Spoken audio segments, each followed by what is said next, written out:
বাংলা প্রথম পত্রের মতো আইসিটিতে কিন্তু মারা দেওয়ার সম্ভাবনা আছে। এই যে এসএসসি 26 ব্যাচের শিক্ষার্থীরা তোমরা জানো যে কুমিল্লা বোর্ডে বাংলা প্রথম পত্রে কিন্তু খুব কঠিন কোশ্চেন আসছিল, এটা তোমরা প্রত্যেকেই জানো।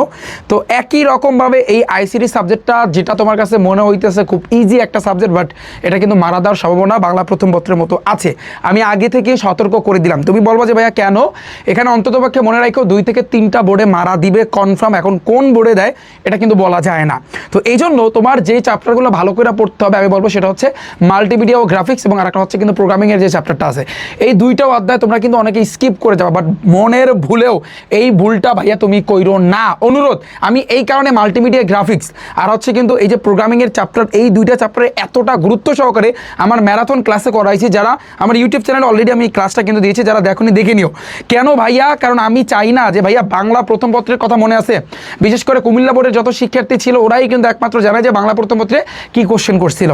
তো এখন তোমরা বলো ভাইয়া ভয় দেখাচ্ছেন না? ভাইয়া ভয় দেখাচ্ছি না, আমি যে সতর্ক করতেছি। তুমি যে চিন্তা ভাবনাটা নিয়ে হলে যাবা, যতটুকু পড়ে যাবা, যে জাস্ট তুমি চিন্তা করলা 110 MCQ কইরা তারপর তুমি হলে যাবা, ভাইয়া এই ক্ষেত্রে যদি মারা দেয়, সাপোজ যদি মারা দেয়, তাহলে তুমি কঠিন লেভেলে একটা ধরা খাবা। এটা আমি আগে থেকে ওয়ার্নিং দিয়ে দিলাম, আগে থেকে সতর্ক করলাম। আইসিটি, এসএসসির আইসিটি আর ইন্টারমিডিয়েট যখন তুমি উঠবা তখন কিন্তু এই এইচএসসি আইসিটি কিন্তু অনেকটা বিশাল একটা ব্যবধান আছে। আমি তো এইচএসসি আইসিটি, ইন্টারের কিন্তু আইসিটি আমি নিজে পড়াই না, কিন্তু এইখানে বিশেষ করে প্রোগ্রামিং যেটা শিখাইছি আমি আমার ক্লাসে, ম্যারাথন ক্লাসে, এটা জাস্ট সহজ করে তোমাদেরকে শিখাইছি, একেবারে সহজ করে। ইন্টারমিডিয়েটে কিন্তু আমার এখন বর্তমানে প্রোগ্রামিংয়ের কিন্তু ক্লাস চলতেছে। ইন্টারে উঠলে তোমরা রিফাত ভাইকে অবশ্যই পাবা, এই আইসিটি, ইংলিশ ফার্স্ট সেকেন্ড এবার শুভ স্যারকে, বাংলা প্রথম, বাংলা দ্বিতীয় পত্রে, আবার সায়েন্সের সাবজেক্টগুলোকে আমাদের কিন্তু ভাইয়া পাবা। তো আমি যেটা বলতে চাচ্ছি ভাইয়া, অলরেডি ম্যারাথন ক্লাস আমার, সেটা হচ্ছে হয়তো বা 8 ঘন্টা ব্যাপী একটা ম্যারাথন ক্লাস আমি আমার ইউটিউব চ্যানেলে কিন্তু দিয়েছি। ভাইয়া এখনও একটা দিন টাইম আছে তোমার হাতে। আমি আগামীকাল 1:30-এর সময় ক্যালকুলেটর হ্যাক্স, সাধারণ গণিতের ক্যালকুলেটর হ্যাক্সের ক্লাস আমি আমার ইউটিউব চ্যানেলে দিব। তোমরা বলো ভাইয়া কেন? এখানে তো আইসিটি পরীক্ষার পর আপনি দিতে পারবেন না। যেহেতু আগে দিব, এর কারণ আছে ভাইয়া।